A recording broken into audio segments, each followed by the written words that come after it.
Eyre, Chapter 32. I continued the labours of the village school as actively and faithfully as I could. It was truly hard work at first. Some time elapsed before, with all my efforts, I could comprehend my scholars and their nature.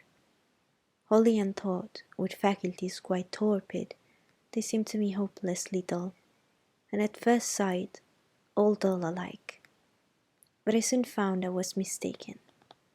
There was a difference amongst them as amongst the educated, and when I got to know them, and they me, this difference rapidly developed itself. Their amazement at me, my language, my rules, and ways, once subsided, I found some of these heavy-looking, gaping, rustic wake up into sharp-witted girls enough.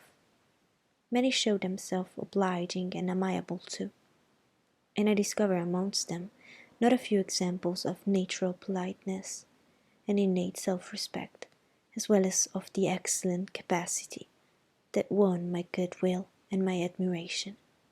They soon took a pleasure in doing their work well, in keeping their person neat, in learning their tasks regularly, in acquiring quiet and orderly manners.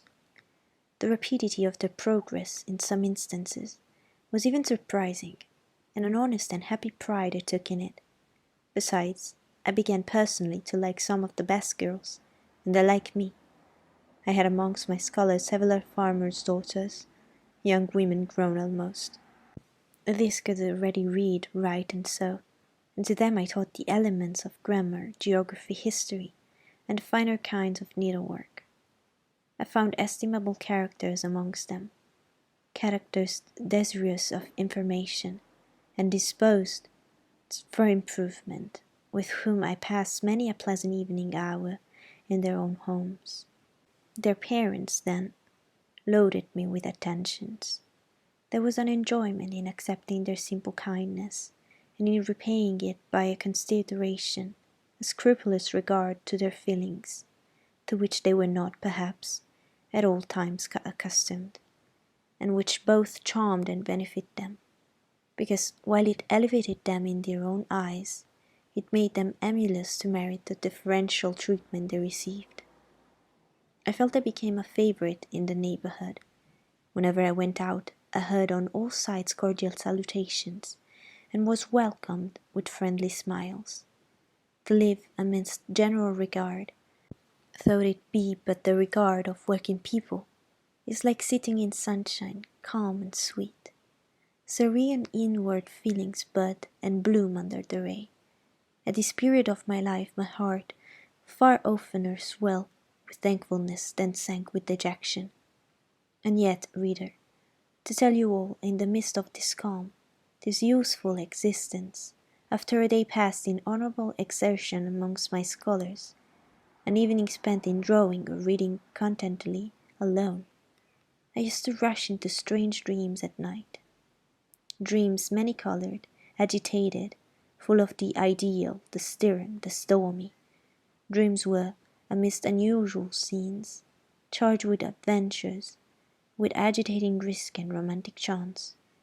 I still again and again met Mr. Rochester, always at some exciting crisis, and then the sense of being in his arms, hearing his voice, meeting his eye, touching his hand and cheek, loving him, being loved by him, the hope of passing a lifetime at his side, would be renewed, with all its force and fire. Then I awoke. Then I recalled where I was and how situated.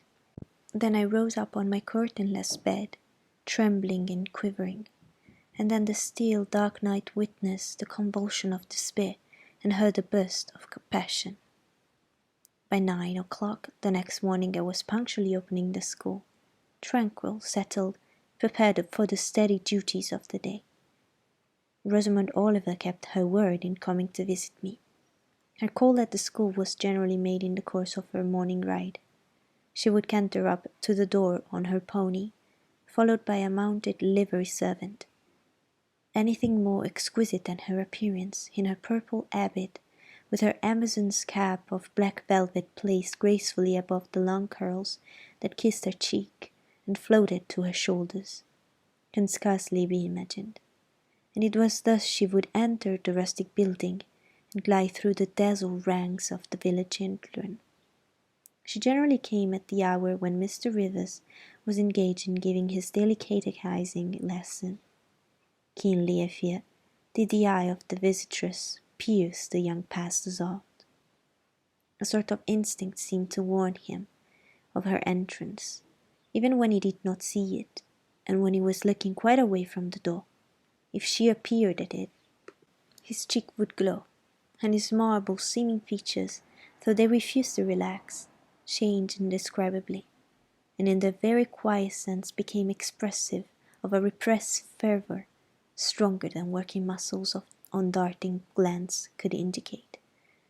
Of course, she knew her power. Indeed, he did not, because he could not conceal it from her. In spite of his Christian stoicism, when she went up and addressed him, and smiled gaily, encouragingly, even fondly in his face, his hand would tremble, and his eye burn.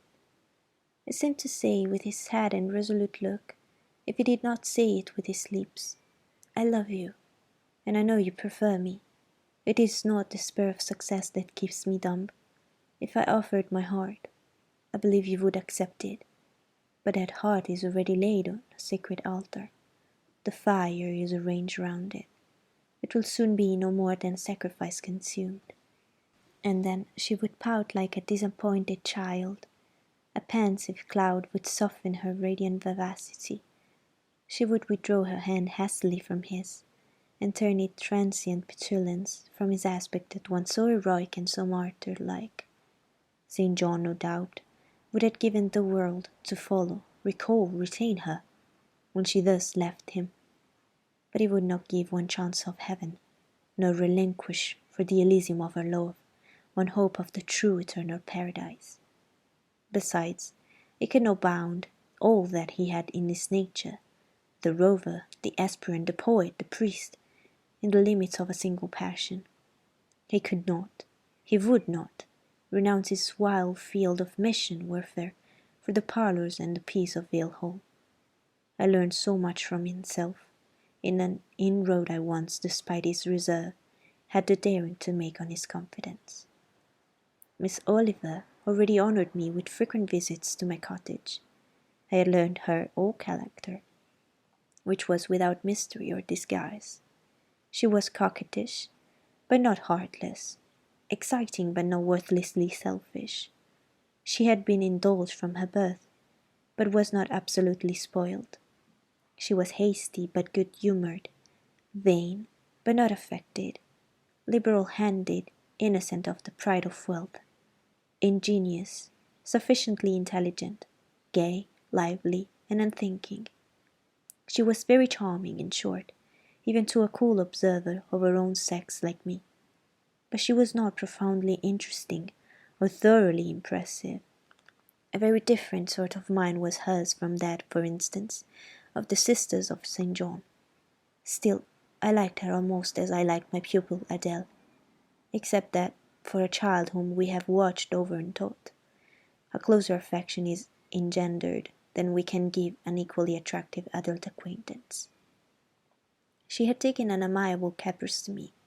She said I was like Mr. Rivers. I was, however, good, clever, composed, and firm like him. I was a lusus naturae, she affirmed, as a village schoolmistress. She was sure my previous history, if known, would make a delightful romance.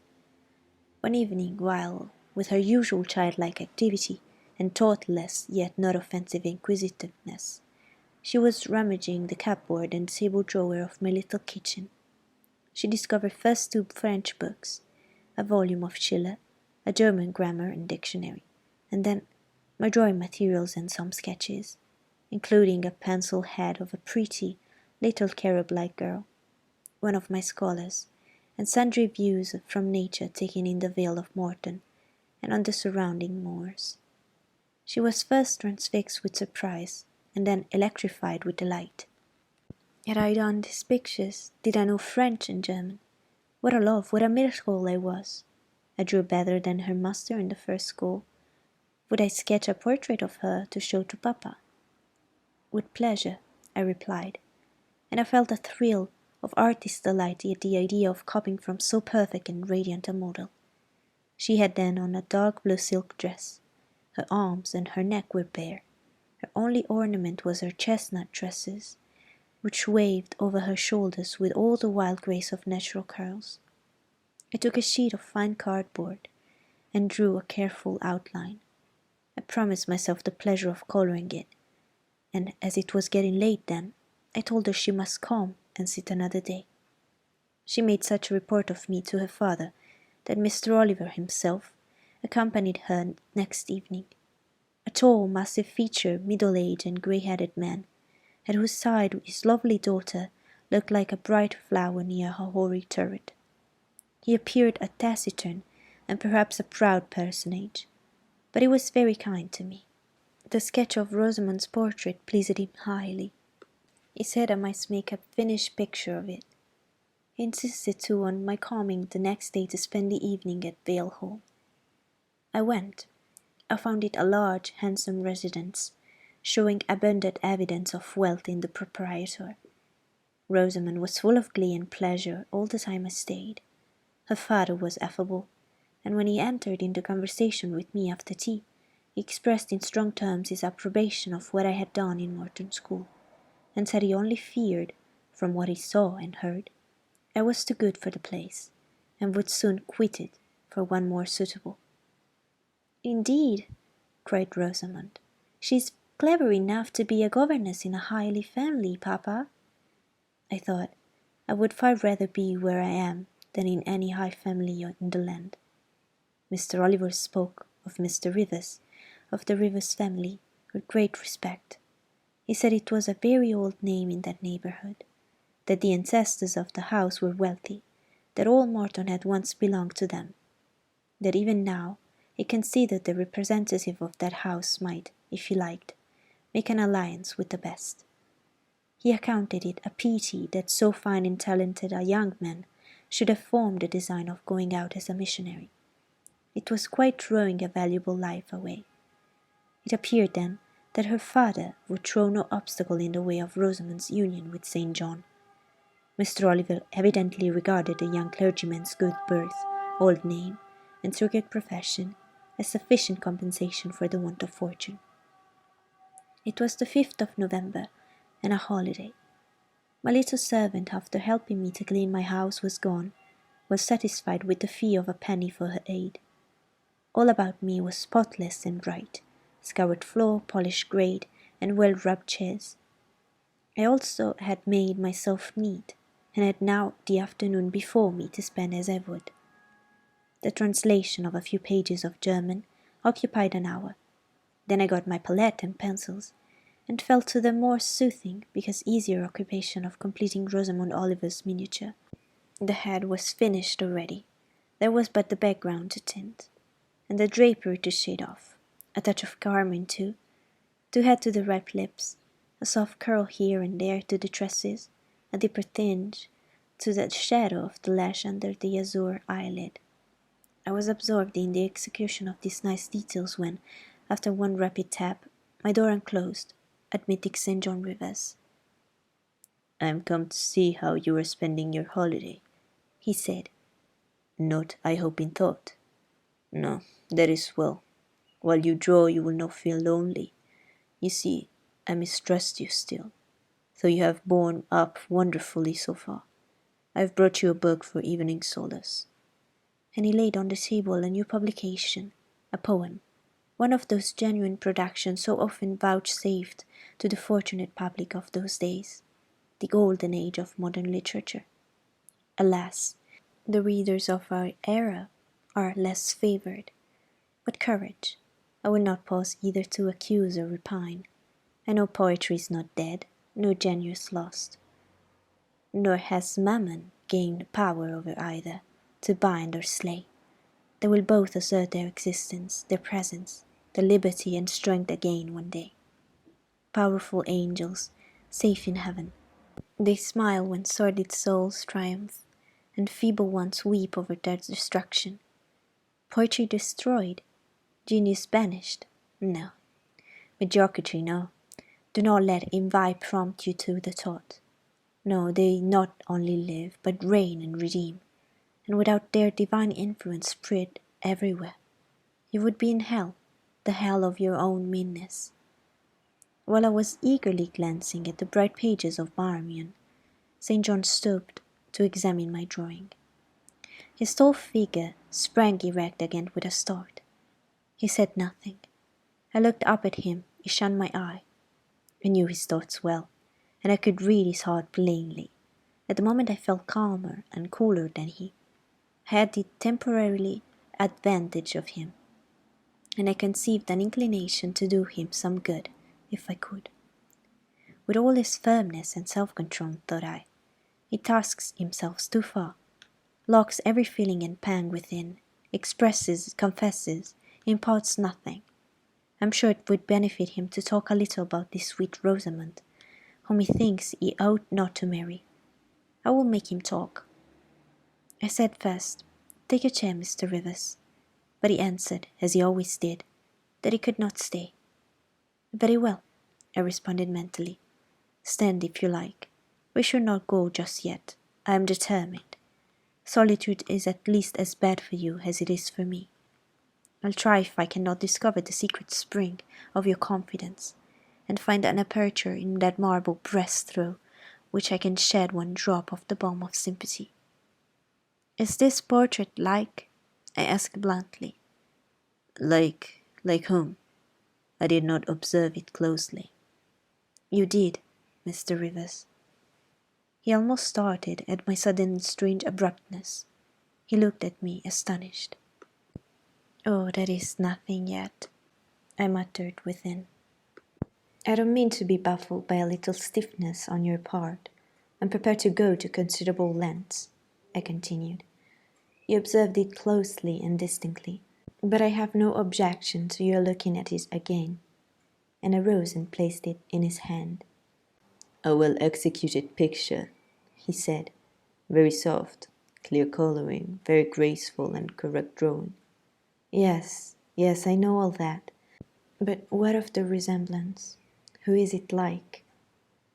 Mastering some hesitation, he answered, "Miss Oliver, I presume." "Of course. And now, sir, to reward you for the accurate guess, I will promise to paint you a careful and faithful duplicate of this very picture, provided you admit that the gift would be acceptable to you. I don't wish to throw away my time and trouble on an offering you would deem worthless." He continued to gaze at the picture. The longer he looked, the firmer he held it, the more he seemed to covet it. "It is like," he murmured. "The eye is well managed, the colour, light, expression are perfect. It smiles. Would it comfort or would it wound you to have a similar painting? Tell me that. When you are at Madagascar, or at the Cape, or in India, would it be a consolation to have that memento in your possession, or would the sight of it bring recollections calculated to enervate and distress?" He now furtively raised his eyes. He glanced at me, irresolute, disturbed. He again surveyed the picture. "That I should like to have it is certain. Whether it would be judicious or wise is another question." Since I had ascertained that Rosamond really preferred him, and that her father was not likely to oppose the match, I, less exalted in my views than St. John, had been strongly disposed in my own heart to advocate their union. It seemed to me that, should he become the possessor of Mr. Oliver's large fortune, he might do as much good with it as if he went and laid his genius out to wither, and his strength to waste, under a tropical sun. With this persuasion, I now answered, "As far as I can see, it would be wiser and more judicious if you were to take to yourself the original at once." By this time he had sat down. He had laid the picture on the table before him, and with his brow supported on both hands, hung fondly over it. I discerned he was now neither angry nor shocked at my audacity. I saw even that to be thus frankly addressed on a subject he had deemed unapproachable, to hear it thus freely handled, was beginning to be felt by him as a new pleasure, an unhoped for relief. Reserved people often really need the frank discussion of their sentiments and griefs more than the expansive. The stern-seeming stoic is human after all, and to burst with boldness and goodwill into the silent sea of their souls is often to confer on them the first of obligations. "She likes you, I'm sure," said I as I stood behind his chair, "and her father respects you. Moreover, she's a sweet girl, rather thoughtless, but you would have sufficient thought for both yourself and her. You ought to marry her."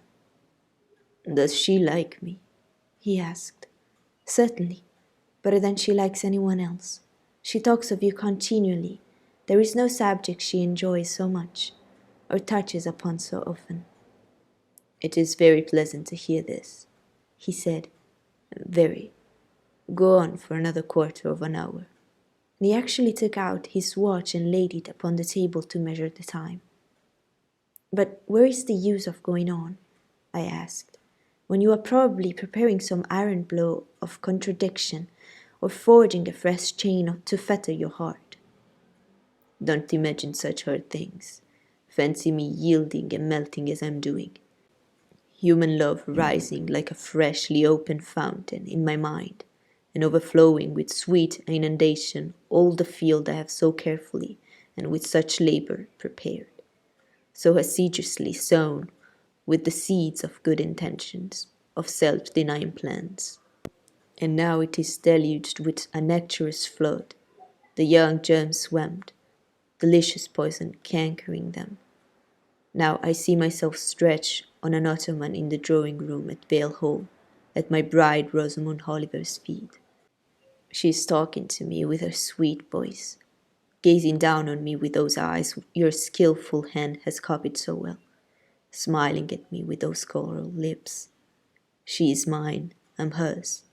This present life and passing world suffice to me. Hush, say nothing. My heart is full of delight, my senses are entranced. Let the time I marked pass in peace." I humoured him. The watch ticked on. He breathed fast and low. I stood silent. Amidst this hush, the quarter sped. He replaced the watch, laid the picture down, rose, and stood on the earth. "Now," said he, "that little space was given to delirium and delusion. I rested my temples on the breast of temptation, and put my neck voluntarily under the yoke of flowers. I tasted her cup. The pillow was burning. There is an asp in the garland. The wine has a bitter taste. Her promises are hollow, her offers false. I see and know all this." I gazed at him in wonder. "It is strange," pursued he, "that while I love Rosamond Oliver so wildly, with all the intensity indeed of a first passion, the object of which is exquisitely beautiful, graceful, and fascinating, I experienced at the same time a calm, unwarped consciousness that she would not make me a good wife, that she is not the partner suited to me, that I should discover this within a year after marriage, and that to 12 months' rapture would succeed a lifetime of regret. This I know." "Strange indeed," I could not help ejaculating. "Well, something in me," he went on, "is acutely sensible to her charms. Something else is as deeply impressed with her defects. They are such that she could sympathize in nothing I aspired to, cooperate in nothing I undertook. Rosamond, a sufferer, a laborer, a female apostle. Rosamond, a missionary's wife. No." "But you need not to be a missionary. You might relinquish that scheme." "Relinquish? What? My vocation? My great work? My foundation laid on earth for a mansion in heaven? My hopes of being numbered in the band who have merged all ambitions in the glorious one of bettering their race, of carrying knowledge into the realms of ignorance, of substituting peace for war, freedom for bondage, religion for superstition, the hope of heaven for the fear of hell. Must I relinquish that? It is dearer than the blood in my veins. It is what I have to look forward to and to live for. After a considerable pause, I said, "And Miss Oliver? Are her disappointment and sorrow of no interest to you?" Miss Oliver is ever surrounded by suitors and flatterers. In less than a month, my image will be effaced from her heart. She will forget me and will marry probably someone who will make her far happier than I should do. You speak coolly enough, but you suffer in the conflict. You are wasting away. No, if I get a little thin, it is with anxiety about my prospects, yet unsettled. My departure continually procrastinated. Only this morning I received the intelligence that the successor, whose arrival I've been so long expecting, cannot be ready to replace me for 3 months to come yet, and perhaps the 3 months may extend to 6. You tremble and become flushed whenever Miss Oliver enters the schoolroom. Again, the surprised expression crossed his face. He had not imagined that a woman would dare to speak so to a man. For me, I felt at home in this sort of discourse. I could never rest in communication with strong, discreet, and refined minds, whether male or female, till I had passed the outworks of conventional reserve and crossed the threshold of confidence and won a place by the heart's very hearthstone. You are original, Said he. and not timid. There is something brave in your spirit, as well as penetrating in your eye. But allow me to assure you that you partially misinterpret my emotions. You think them more profound and potent than they are. You give me a large allowance of sympathy than I have just a claim to. When I colour, and when I shake before Miss Oliver, I do not pity myself. I scorn the weakness. I know it is ignoble, a mere fever of the flesh, not, I declare, the convulsion of the soul. That is just as fixed as a rock, firm set in the depths of a restless sea. Know me to be what I am, a cold hard man. I smiled incredulously. You have taken my confidence by storm, he continued, and now it is much at your service. I am simply in my original state, stripped of that blood-bleached robe with which Christianity covers human deformity. A cold, hard, ambitious man. Natural affection only, of all the sentiments, has permanent power over me. Reason and not feeling is my guide. My ambition is unlimited, my desire to rise higher, to do more than others, insatiable. I honor endurance, perseverance, industry, talent, because these are the means by which men achieve great ends and mount to lofty eminence. I watch your career with interest, because I consider you a specimen of a diligent, orderly, energetic woman. Not because I deeply compassionate what you have gone through, or what you still suffer. You would describe yourself as a mere pagan philosopher, I said.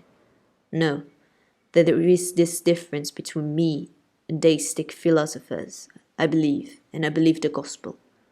You missed your epithet. I am not a pagan, but a Christian philosopher, a follower of the sect of Jesus. As his disciple, I adopt his pure, his merciful, his benignant doctrines. I advocate them. I am sworn to spread them. Won in youth through religion, she has cultivated my original qualities. From the minute germ, natural affection, she has developed the overshadowing tree, philanthropy. From the wild, stringy root of human uprightness, she has reared a due sense of the divine justice. Of the ambition to win power and renown for my wretched self, she has formed the ambition to spread my master's kingdom, to achieve victories for the standard of the cross. So much has the religion done for me, turning the original materials to the best account, pruning and training nature, but she could not eradicate nature, nor will it be eradicated till this mortal shall put on immortality.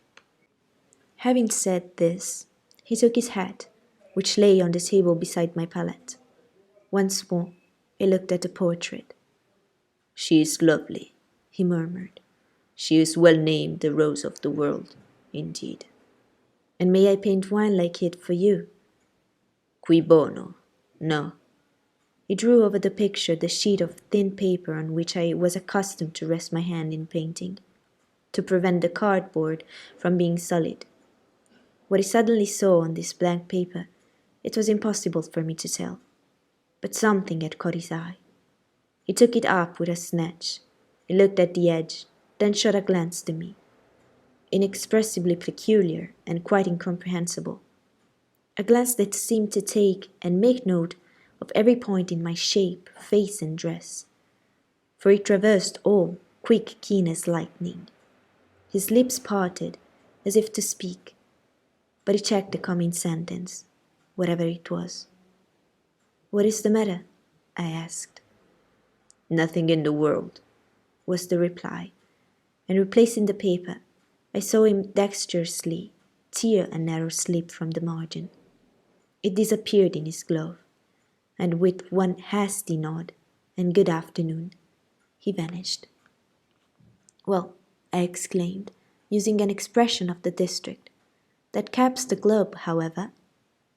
I, in my turn, scrutinized the paper, but saw nothing on it save a few dingy stains of paint where I had tried the tint in my pencil.